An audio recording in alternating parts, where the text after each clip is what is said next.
예, 안녕하세요. 예, 허영강 38문화TV 2026년 5월 28일 제2회 38 임진강 문화 미래 대한민국의 중심 이에 대한 이야기를 나누고자 합니다. 우리 임진강 문화권을 얘기하자면 요약해서 이렇습니다. 여기 38도선이 이렇게 있고요. 이 38도선이 경순왕릉 있는 이쪽을 38도선이 지나서 백학전동리, 노곡리를 지나서 전곡으로 해서 양구로 해서 이제 그 동해안으로 빠져나가죠. 이 38도선이 원래 있었고 6.25 전에는 이 38도선이 있다가 6.25가 끝나고 나서는 지금 이거 보시는 바와 같이 이 선을 따라서 휴전선이 그어졌어요. 그래서 경순왕릉 남쪽은 원래 여기가 개성이거든요. 그럼 개성 이 아래쪽이 원래 38 이남이었었는데 6.25 때 뺏겼어요. 그래서 여기 임진강 따라서 이 북쪽은 전부 다 지금 그 민통선이에요. 그래서 지금 그 개성도 38 이남이었었는데 뺏겨서 북한 땅이 됐죠. 그래서 지금 이 휴전선이 구어 있는 북쪽은 이제 북한 땅이 됐고 남쪽은 남한 땅이긴 하더라도 민통선 지역이라서 아무나 다닐 수 없는 지역이고 그렇습니다. 그래서 여기 통일대교가 여기 있고 그다음에 통일대교 건너가면 도라산이 있고 여기는 이제 파주시 지역입니다. 여기는 적성, 파평, 문산 이렇습니다. 근데 이제 이게 임진강에 그냥 강물만 있는 것이 아니고 서해 조수바다가 딱 여기까지 들어옵니다. 여기가 고랑포나루 끝 지점이거든요. 호루고루성 바로 밑에까지 서해 조수가 들어와요. 그래서 여기는 하루 조수가 몇 미터씩 물이 올라갔다 내려갔다 서해 조수에 따라서 이렇게 올라갔다 내려갔다 합니다. 그래서 여기는 바다에 영향을 미치는 지역이에요. 그래서 그 봄 되면 찔레꽃 필 무렵이 되면 황복이 올라오죠. 여기까지 올라옵니다. 황복이. 왜 황복이 여기까지 오냐면 바닷물이 밀고 올라오는 데까지 올라오거든요. 그래서 여기가 서해 바다의 조수가 마지막 미치는 영향 지점이고요. 그 다음에 이제 이 임진강을 따라서 이제 첫 번째 다리가 이제 요 통일대교죠. 문산에서 넘어가는 통일대교. 그리고 요 위에 올라가면 초평도가 있고 그 위에는 이제 전진교가 있습니다. 또 조금 더 올라가면 이제 여기가 장파리 지역이고 장파리에서 전방으로 농사지로 들어가는 리비교가 있어요. 그다음에 여기는 이제 다리가 또 없다가 요 위에는 주올리 두지리 쪽에는 이제 장남교라고 있습니다. 그리고 그 위에 올라가면 백학으로 건너가는 비령대교가 있죠. 이것이 우리 지역에 있는 임진강의 주요한 다리를 소개드렸습니다. 그 이제 우리 이번 시간에 할 얘기는 역사 얘기인데요. 오늘은 많은 자료가 필요한 게 아니라 여기에 대한 설명을 할 겁니다. 지금 여기가 개성이거든요. 이 개성은 태조 왕건께서 고려를 개국한 지 500여 년간 이 고려 왕조를 이어오셨어요. 그래서 그 뭐 통일 왕국을 세우신 거죠. 옛날에 신라 백제 고구려가 있었는데 그거를 통일을 시켜서 한 나라로 묶었죠. 그래서 태조 왕건은 통일 한국을 만들었던 거죠. 그 통일 한국의 중심지가 바로 개성이었던 거죠. 그리고 이 태조 왕건이 고려를 개국할 적에 이 바로 이 경순왕이 이제 신라를 여기 고려 왕조에 복속시키고 그러고서 귀의를 하셨죠. 그래서 이제 경순왕은 그 신라 왕실에서는 그 나라를 망친 사람이라고 하지만 또 한편에서는 국민들 백성들 죽이지 않고 그래도 살려서 갔다고 하는 그런 그 얘기도 들으시는 분입니다. 어쨌든 신라가 쇠했고 신라 천년의 왕국이 쇠했어요. 그래서 그 마지막 왕으로서 그 더 이상 견딜 수가 없어서 이제 고려에 이제 기유를 하게 된 거죠. 근데 이제 여기 개성에 여기서 그 경순왕이 계실 적에 여기 도라산이 있는데 여기를 가끔 올라오셔서 도라산 정상에서 남쪽을 바라보다 보면서 돌아가고 싶다 했다고 합니다. 그래서 여기 도라전망대, 도라산이라고 이름을 줬다고 합니다. 이 도라산 이름이 바로 이 경순왕 때문에 이 도라산이라는 지명이 생겼다고 그래요. 그다음에 이제 이 왕릉이 경순왕의 이 신라 왕릉이 여기 바로 고랑포 나루 옆에 있습니다. 이 의미가 중요한 게 뭐냐면 이 경순왕릉이 바로 38도선과 휴전선이 맞닿는 그 지점에 있다는 겁니다. 신라 천년의 마지막 왕릉이 바로 여기에 있다는 거예요. 참 신기한 일이죠. 신라 왕릉이 우리 여기 중부 지역에 와 있다는 것도 신기한 일인데 이 왕릉이 바로 이렇게 그 태극의 중심점에 모셔져 있다는 게 상당히 중요한 의미가 있다고 저는 생각을 합니다. 그래서 어쨌든 이 경순왕릉께서 이 지금 현재 요 자리에 바로 요런 능을 써서 이제 모셔져 있는데 이때 이제 이 고려 왕실에서 신라계한테 얘기를 했답니다. 그 여기서 신라가 멀으니 거기까지 가서 장사를 지낼 수는 없고 요 개성에서 50리 안쪽에 그 묘자리를 잡아라. 이제 고려조에서 이렇게 얘기를 했답니다. 그래서 이제 묘자리를 잡은 게 바로 이제 여기다 잡은 거죠. 그 지금 여기서 이렇게 요 묘에 올라가서 여기서 위에서 아래를 내려다보면 멀리 신라 쪽을 바라다 보면서 묘를 썼다는 게 그 의미가 보여집니다. 그리고 그런 의미도 있지만 또 세월이 흘러서 이 천여 년 세월이 흘러서 남북 분단이 되고 그러한 자리에 또 모셔져 있잖아요. 그리고 앞으로 여기가 남북 통일되는 중심 지점이 됩니다. 어떻게 신라 천년의 왕이 이렇게 자리를 잡고 이 자리에 있을 수 있었는지 저는 놀라움을 금치 않을 수가 없습니다. 또 이 지역은 신라 그 왕실하고 고려가 같이 합쳐지기도 했지만 이 고려의 중요한 일들이 바로 이 지역에서 다 일어났다는 얘기예요.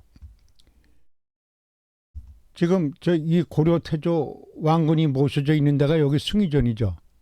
그리고 궁야하고 함께 여기 태봉국을 건설할 적에도 왕건 태조께서도 같이 참여를 하셨죠. 그리고 또 여기 가막산 아래 다만성이라고 있어요.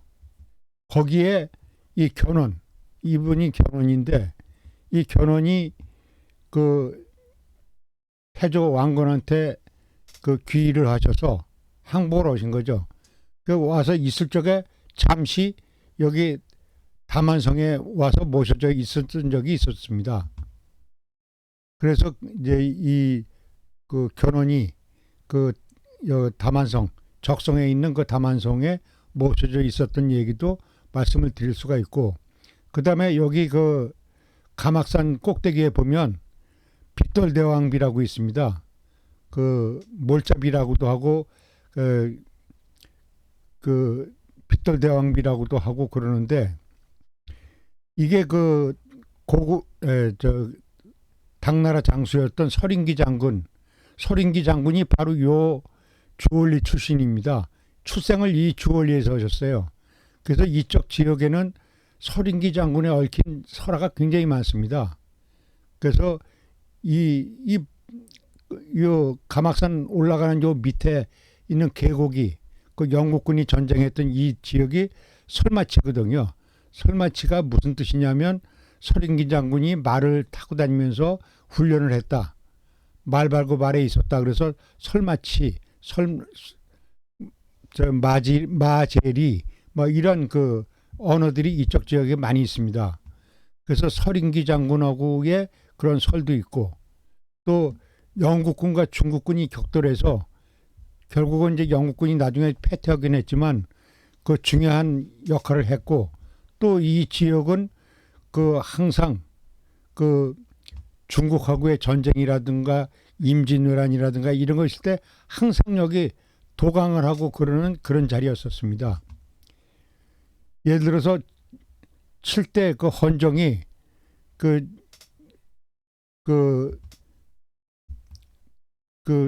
피난 갈 적에 나주로 피난을 갔죠. 그분이 그 현종이 피난 갈 적에 현종이 요 개성에서 출발해 가지고 이렇게 적성으로 해서 설마리 고개를 넘어서 양주를 거쳐서 이렇게 나주까지 이제 가셨던 거죠. 그래서 이 길이 바로 그 고려의 왕이 피난을 갔던 그런 길이기도 합니다. 그리고 여기에는 그 호로구르성이 있어요. 이 호로구르성은 바로 그 신라 백제 고구려의 그 삼국이 다툼을 했던 그런 그 성이 이 고구려 성이거든요. 이 남쪽으로 있는 가장 남쪽에 있는 성이라고 합니다.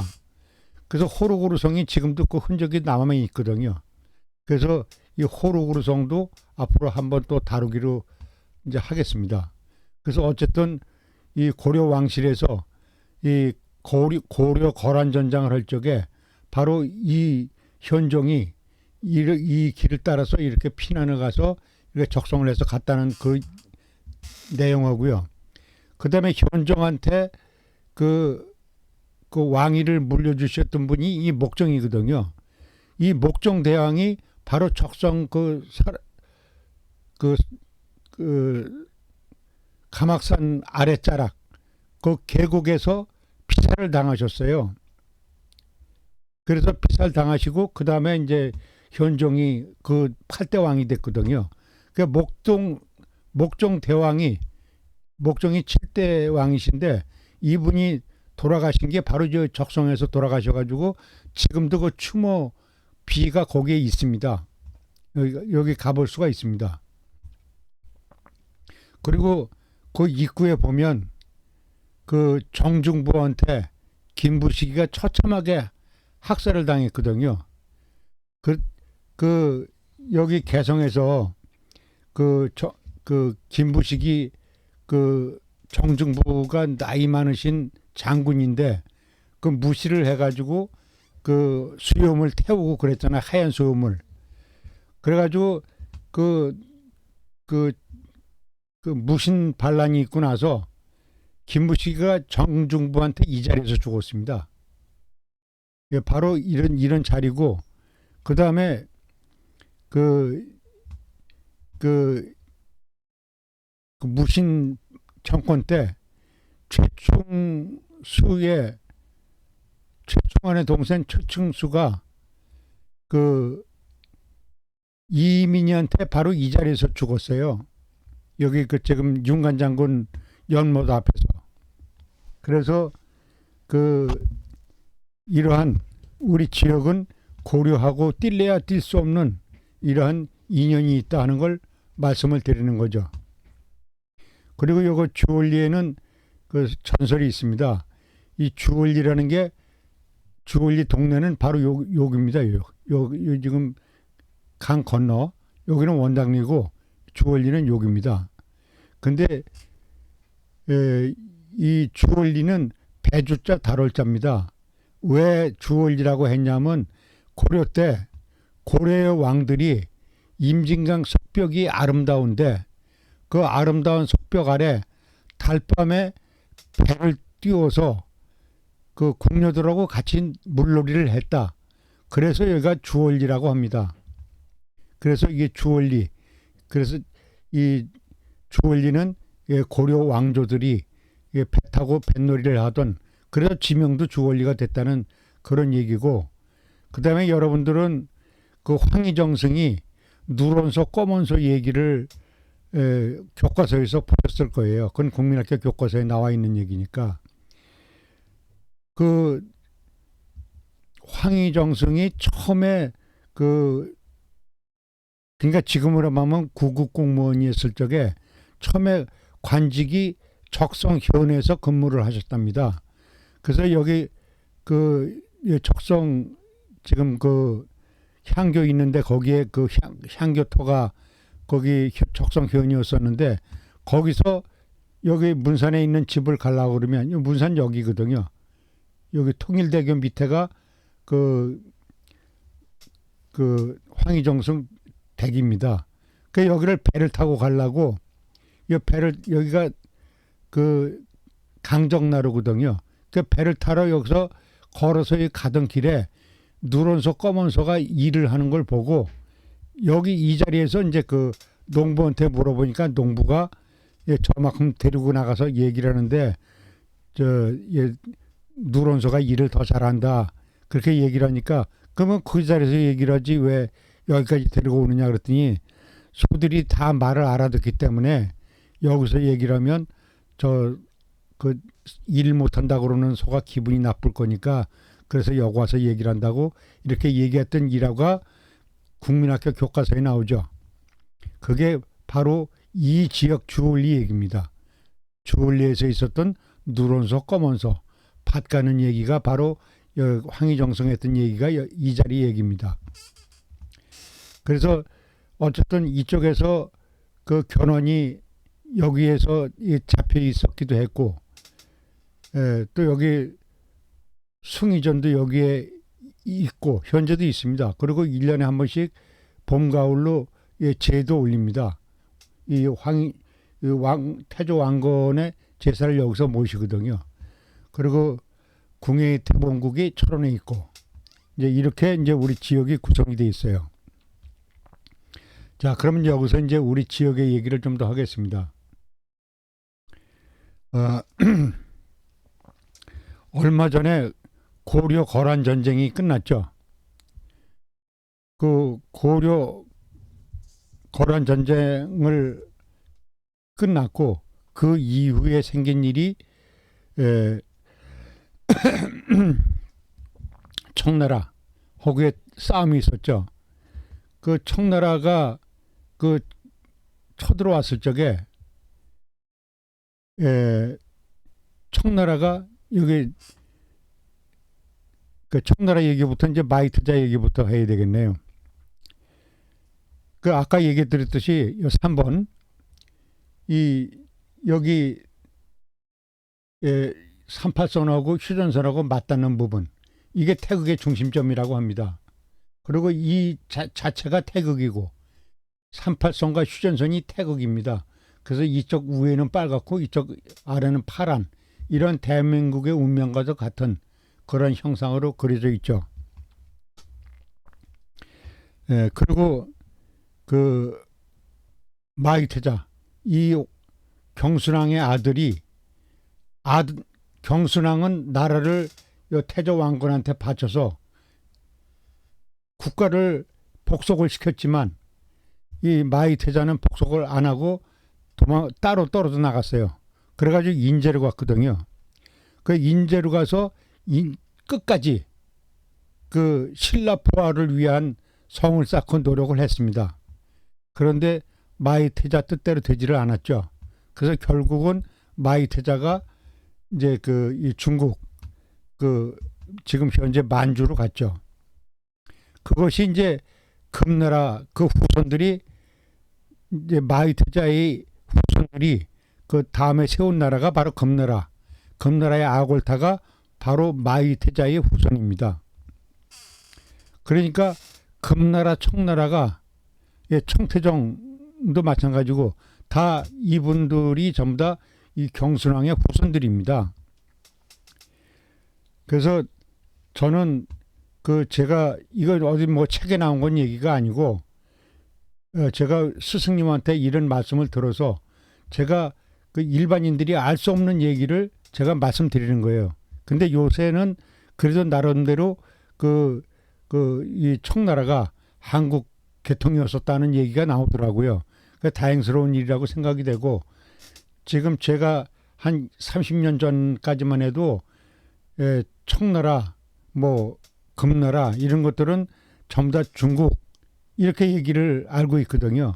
그래서 나는 그때 당시에 도랑 선생님으로부터 청나라가 바로 경순왕의 후손이라는 걸 알게 됐습니다.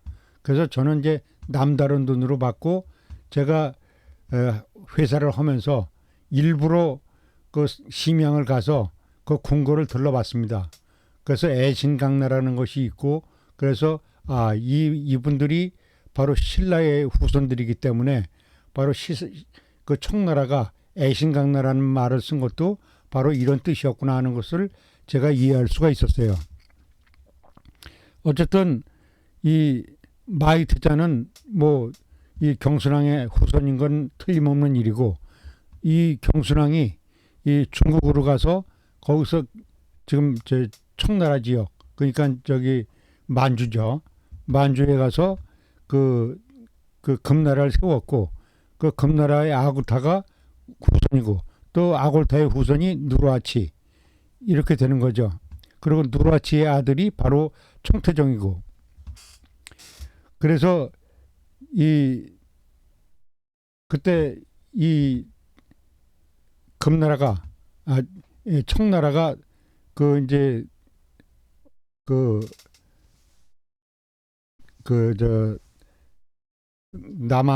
남한산성까지 갔죠. 그래서 이제 왕이 309고두례를 했죠. 근데 그 행사가 끝나고 절을 받고 항복을 받고 나자마자 이 청태종은 바로 철수해 버렸어요. 나라를 바로 조선이 운영할 수 있도록 모든 권한을 주고 다시 중국으로 돌아간 거죠. 왜 그랬느냐? 청나라가 이 중국 대륙을 많이 넓혀놨어요.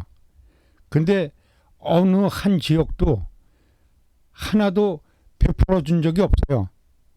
이 대한민국 조선 땅만 조선 왕한테 운영을 하도록 양보를 해줬지 다른 데 가서는 하나도 그렇게 한 데가 없어요.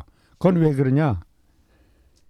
이 청나라가 이 조선에 와서 했을 때 이 청태종이 뭐라고 얘기를 했냐면 청태종은 조선 정체를 복속시킬 수가 있었어요. 그 힘으로 봐서는 충분히 그럴 수가 있었거든요. 근데 청태종이 지시를 했습니다. 절대로 경상도 땅에는 가지 마라. 경상도 땅은 절대 가지 말라고 얘기를 했어요. 왜 그러냐면 신라가 형님 나라이기 때문에 거기는 절대가 우리가 가면 안 된다. 그렇게 지시를 해서 절대로 금강 이남 지역은 가지 않도록 이렇게 했다는 겁니다. 그래서 그 얘기는 어디 국사책에 나오는 게 아니거든요. 저는 스승님으로부터 이 얘기를 듣고 이제 그 몇십 년이 지나서 이제 지금 드리는 말씀이에요. 그래서 그래서 나는 남다르게 이 경순왕릉도 신라의 왕이니까 저는 여기 가면 꼭 5배의 절을 합니다. 4배의 절을 올립니다. 왜냐하면 왕한테는 4배를 올려야 되거든요. 그래서 어른한테 절을 할 때는 한 번 절을 올리고 조상님들한테 절을 할 적에는 2배를 올립니다. 그 다음에 그 현인들, 공자, 맹자 이런 분들한테 꼭 현인들한테는 3배를 올리게 되어 있습니다. 그리고 이런 그 왕들, 그러니까 왕건이라든가 그 견훤이라든가 그 경순왕이라든가 이런 왕들한테는 4배를 하도록 돼 있어요. 그래서 저는 여기에 가면 꼭 신발 벗고 그러고서 4배를 올립니다. 그 왕한테는 그렇게 예를 갖추는 거거든요. 그래서 이제 그렇게 왕릉에는 그렇게 해야 된다는 걸 말씀드리고, 어쨌든 마이트자가 신라의 부활을 꿈꾸면서 노력을 했었지만 결국은 뜻을 이루지 못하고 중국으로 가서 중국에서 그 후손들이 금나라, 청나라를 세웠고 그 다음에 그 통일 국가를 왕성을 시켰죠. 그 대단한 역할을 했습니다. 그리고 청태정도 인조로부터 항복을 받고서는 바로 철수해서 조선이 이어져 나갈 수 있도록 이렇게 해준 겁니다. 그때 만약에 그 청태종이 이제 점령됐으니까 왕 죽여버리고 그냥 점령해버리면 그냥 끝이죠. 우리는 어차피 그러면 중국 땅이 된 겁니다. 근데 그거를 청태종은 역사를 알기 때문에 그거를 이렇게 막아줬던 거죠. 그래서 이러한 역사가 있었다는 얘기를 말씀드리는 것이고, 이거에 대해서 또 궁금한 점이 있으면 댓글을 달아주시면 제가 또 이거에 대한 답변을 드리기도 하고, 또 다음에 또 기회가 되면 또 방송을 하도록 하겠습니다. 그리고 또 중요한 건 이겁니다. 이게 지금 강화도죠. 강화도에는 당군 성조가 있습니다. 그리고 여기는 조선 500년의 도성이죠. 그리고 이 고려가 창업한 곳이 바로 이 개성입니다. 그리고 조선이 창업한 것도 이 개성이에요. 그런데 창업은 했지만 여기서 이 도성으로 옮겨서 여기서 고려 조선조 500년이 이어져 왔죠. 뭐 궁예성도 있었고 또 춘천의 선사 유적도 바로 이 지역에 있어요. 그리고 전국에도 이 유적지가 있고요. 구석기 유적지가 있죠. 그래서 여기는 또 삼국을 통일한 이 매초성 전투가 있었던 자리, 김유신 장군이 당나라를 무너뜨리고 삼국을 통일한 자리가 바로 이 자리입니다. 매초성이죠. 그렇기 때문에 여기는 대한민국에선 꼭 필요한 그런 지역입니다. 그래서 제가 이제 드릴 말씀은 이 지역, 이 검은색 지역의 여기는 앞으로 세계 통일 도시가 들어설 자리입니다. 그래서 여기가 평화로운 세계를 만들어가는 그러한 토종이 될 것입니다. 세계 통일 수도가 이것이 될 것입니다. 그리고 대한민국은 세계 통일 시간의 중심이 될 것입니다. 이제 앞으로 10년도 안 남았습니다. 그렇게 되면 전 세계가 디지털 시계가 되려고 그러면 전 세계가 하나의 시간대가 돼야 되거든요. 그럼 하나의 시간대가 돼야 되는 중심지가 어디냐가 중요한 겁니다. 근데 그거는 영국도 아니고 미국도 아니고 아랍 지역도 아닙니다. 바로 이 한반도입니다. 한반도가 중심이 돼서 세계 통일 시간이 되는 거죠. 그래서 대한민국이 세계 중요 지역이 된다는 것을 말씀드리고자 하는 거죠. 예, 오늘은 이 방송을 여기까지 하고 마치도록 하겠습니다. 이 방송을 시청해 주셔서 감사합니다. 허영강 38명명 TV 이 방송을 마치도록 하겠습니다. 감사합니다.